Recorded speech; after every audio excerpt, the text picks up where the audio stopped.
Bon, alors effectivement, si on regarde la dynamique de l'entre-deux tours, on voit que c'est une dynamique assez régulière, avec une progression assez continue d'Emmanuel Macron, qui en gros est à 52% au moment du premier tour et finit à 58%. Et donc Marine Le Pen qui, elle, descend, qui est en gros à 48 et finit à 42, donc autour de 42. Donc il y a cette dynamique haussière-baissière qui est en grande partie liée à des mobilisations différentielles. On voit au cours de l'entre-deux tours que les clusters de gauche, en particulier de gauche culturelle, tendent de plus en plus à pencher sur un vote en faveur d'Emmanuel Macron, alors qu'au début de l'entre-deux tours, ils sont plutôt abstentionnistes. Donc il y a une relative mobilisation de ces clusters de gauche, et en particulier, alors pour le coup, forte des clusters de gauche modérés, progressistes, sociodémocrates, qui eux votent très massivement, ce qui est logique pour Emmanuel Macron. Et à l'inverse, on voit que Marine Le Pen ne mobilise pas très bien son électorat. Dans les clusters qui sont des clusters qui sont bien ajustés au positionnement politique de Marine Le Pen, les réfractaires, les eurosceptiques, les sociopatriotes, il y a des taux d'abstention et de vote blanc et nul qui sont élevés. Et je pense que la campagne de Marine Le Pen n'est pas mobilisatrice. C'est-à-dire c'est le prix à payer, le coût à payer d'une campagne totalement défensive, où le but est de le moins cliver, on l'a vu pendant le débat, où elle reçoit des coups, elle ne répond jamais, elle ne met pas en avant les thèmes les plus clivants sur l'immigration, la sécurité, etc. Et d'une certaine manière, elle démobilise son électorat. Et dans cette démobilisation de l'électorat de Marine Le Pen, elle est dans cette relative mobilisation, elle est très relative, de la gauche culturelle, de la gauche radicale. Vous avez, je pense, l'explication de cette dynamique haussière d'un côté, de cette dynamique baissière de l'autre. C'est vraiment difficile à dire cette fois-ci parce qu'il y a deux abstentions que je crois qu'il faut distinguer dans ce second tour. Il y a une abstention politique et une abstention sociologique. Elles n'affectent pas de la même manière les deux candidats. L'abstention politique, elle a plutôt pénalisé Emmanuel Macron. En gros, c'est l'abstention d'une grande partie de l'électorat de Jean-Luc Mélenchon, puisque plus de la moitié des électeurs de Jean-Luc Mélenchon n'ont pas voté au second tour, alors ont voté blanc et nul. Et cette abstention-là, elle a plutôt pénalisé Emmanuel Macron, parce que si ces électeurs avaient voté, ils auraient voté, dans leur grande majorité, pour le président sortant. Donc de ce point de vue-là, l'abstention politique, elle a plutôt pénalisé Emmanuel Macron. Mais il y a aussi une abstention sociologique, et là c'est tout l'inverse. Les clusters qui sont les clusters centraux de la coalition d'Emmanuel Macron, les sociodémocrates, les centristes, les libéraux, ce sont des clusters très mobilisés, très politisés, qui votent beaucoup, ce sont les clusters qui votent le plus. Donc de ce point de vue-là, Emmanuel Macron bénéficie d'un avantage concurrentiel, alors que les clusters de Marine Le Pen, son socle électoral, les réfractaires, les eurosceptiques, les sociopatriotes, ce sont des clusters plus populaires, moins politisés, et donc moins mobilisés sur le plan électoral. Et de ce point de vue-là, la campagne très défensive de Marine Le Pen, peu clivante, finalement peu mobilisatrice, a sans doute eu pour conséquence négative un surcroît d'abstention dans ces milieux populaires anti-système et plutôt marinistes lorsqu'ils votent. Et donc l'abstention sociologique, de ce point de vue-là, a plutôt pénalisé Marine Le Pen. Donc je dirais que l'abstention politique a pénalisé Emmanuel Macron et l'abstention sociologique a pénalisé Marine Le Pen. Bon, c'est très intéressant parce que l'électorat de Jean-Luc Mélenchon, et c'est là qu'on voit d'ailleurs que parler d'électorat au singulier est une erreur, ce sont des clusters, des segments d'électorat qui sont coalisés sur la candidature de Jean-Luc Mélenchon au premier tour.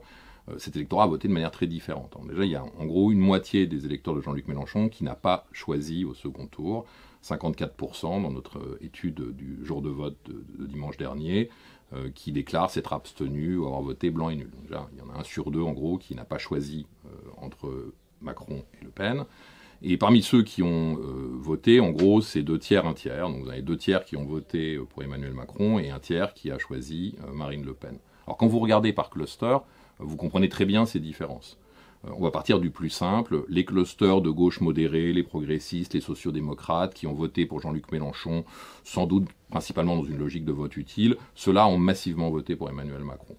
Vous avez ensuite les groupes des clusters de la gauche culturelle radicale, ceux que nous avons appelés les multiculturalistes. Ceux-là se sont beaucoup abstenus, un peu plus de la moitié, où ont voté blanc et nul, et quand ils ont voté exclusivement pour Emmanuel Macron. Et puis vous avez des clusters plus ouvriers, plus populaires, les solidaires, les révoltés, présents dans les quartiers populaires, présents dans la petite fonction publique, dans le monde ouvrier, etc. Et ces groupes-là se sont beaucoup abstenus, à peu près la moitié, ou blanc et nul. Et parmi ceux qui ont choisi, là, c'est très divisé entre Marine Le Pen et Emmanuel Macron. Donc en gros, l'électorat de Jean-Luc Mélenchon, il a eu des comportements très différents selon les enjeux, selon les clivages qui sont décisifs pour lui. Donc les clusters les plus modérés ont voté Macron, les plus radicaux se sont abstenus ou ont voté Macron ou Le Pen. Effectivement, le mouvement des Gilets jaunes, c'est une bonne clé de lecture de second tour d'élection présidentielle. En gros, quand vous vous êtes reconnu dans les Gilets jaunes, il n'y a presque aucune chance, c'est à peu près la moitié des Français qui disent aujourd'hui encore s'être reconnus dans les Gilets jaunes, il n'y a à peu près aucune chance que vous ayez voté Emmanuel Macron. Vous êtes soit abstenu pour une minorité, soit vous avez voté pour Marine Le Pen. Et par exemple, si on prend les Français qui disent être allés sur des ronds-points dans des manifestations de Gilets jaunes, quand ils ont voté en gros à 80% pour Marine Le Pen. Et à l'inverse, quand vous ne vous êtes pas reconnu dans les Gilets jaunes, les probabilités que vous ayez voté Emmanuel Macron sont très élevées. Donc là, effectivement, avec le mouvement des Gilets jaunes, on capte assez bien le clivage qui a été un clivage central de ce second tour. Alors pourquoi c'est très intéressant ce clivage gilet jaune, anti-gilet jaune, c'est que ça dit en quelque sorte ce qu'est la vérité du macronisme. Cet axe que nous on a appelé l'axe 2, l'axe peuple-élite, l'axe radicalité-modération, la coalition d'Emmanuel Macron, c'est la coalition en gros des électorats qui sont en demande de modération, qui sont plutôt satisfaits du système, et ce qu'a partiellement réunit Marine Le Pen, c'est à l'inverse des électorats qui sont plutôt anti-système, radicaux, anti-élite, etc. Donc ça permet de comprendre comment Emmanuel Macron est parvenu à faire tenir ensemble des groupes, des clusters qui sont très différents, les sociodémocrates d'un côté, plutôt de gauche, progressistes culturels, et de l'autre des libéraux qui sont plutôt au contraire des conservateurs culturels, etc. Parce que c'est justement ce clivage, le clivage autour du système, le clivage qui oppose gilets jaunes et anti-gilets jaunes, qui est le clivage sur lequel se construit l'équation d'Emmanuel Macron, l'équation électorale d'Emmanuel Macron. Elle semble l'être un peu plus, alors pour tout un tas de raisons. Déjà, on n'a pas l'effet état de grâce ou ratification dans les sondages pour l'instant qu'on observe habituellement, et les scores qui sont attribués aux listes de la majorité présidentielle sont finalement relativement réduits, plutôt pas supérieurs à ce que Emmanuel Macron a obtenu au premier tour d'élection présidentielle, en gros, donc un gros quart de l'électorat. L'autre élément, c'est que aujourd'hui on ne connaît pas l'état exact de l'offre qui sera proposée aux électeurs, donc c'est difficile, mais dans l'hypothèse où la gauche parviendrait à présenter des listes communes, on observe une relativement bonne mobilisation, même une très bonne mobilisation de l'électorat de gauche sur ces listes, ce qui signifie qu'en termes de rapport de force, ces listes sont proches finalement en termes de pourcentage de la majorité présidentielle. Donc il y a là quelque chose qui est assez inhabituel, et on voit que les clusters les plus à gauche, les multiculturalistes, les solidaires, les révoltés, mais aussi les progressistes, par exemple, qui est un cluster un peu entre le macronisme et la gauche, sont des clusters qui voteraient très massivement pour ces listes. Et puis, il y a évidemment aussi le bloc identitaire, le camp identitaire, dans lequel, en gros, le Rassemblement national ferait un score qui est assez proche de celui qu'a obtenu Marine Le Pen au premier tour, donc ça fait aussi, là, un gros 20%.